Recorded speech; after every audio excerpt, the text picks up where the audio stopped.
దేశీయ విమానయాన రంగంలోకి అడుగుపెట్టింది ఫ్లై 91 ఎయిర్లైన్స్ సోమవారం తన తొలి ఫ్లైట్ సర్వీసులను ప్రారంభించింది. మొదటి విమానం గోవాలోని మనోహర్ అంతర్జాతీయ విమానాశ్రయం నుంచి బెంగళూరు కంపెగౌడ అంతర్జాతీయ విమానాశ్రయానికి ఉదయం 7:55 బయలుదేరింది. దేశీయంగా మరిన్ని ప్రాంతాలకు విమాన సేవలను ప్రారంభించనున్నట్లు తెలిపింది. ఈ క్రమంలో బంపర్ ఆఫర్ ప్రకటించింది. బస్ టికెట్ ధరకే విమాన ప్రయాణం కల్పిస్తున్నట్లు తెలిపింది. కేవలం 1991 రూపాయలకే ఫ్లైట్ టికెట్లు కల్పిస్తోంది. హైదరాబాద్ నుంచి సైతం 2 మార్గాల్లో ఈ ధరకు విమానాలు నడుపుతోంది. అంటే హైదరాబాదీలు సైతం ఈ ఆఫర్ అందుకునేందుకు వీలుంది. ఇంకెందుకు ఆలస్యం?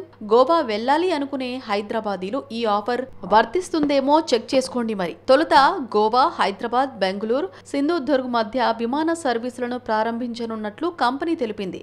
ఏప్రిల్లో అగర్తీ, జలగావ్, పూణేకు విమాన సేవలు ప్రారంభించే యోచనలో ఉన్నామని కంపెనీ అధికార ప్రతినిధి వెల్లడించారు. గోవా, బెంగళూరు మధ్య సోమ, శుక్ర, శనివారాల్లో ఈ ఫ్లైట్ సర్వీసులు ఉంటాయి అన్నారు.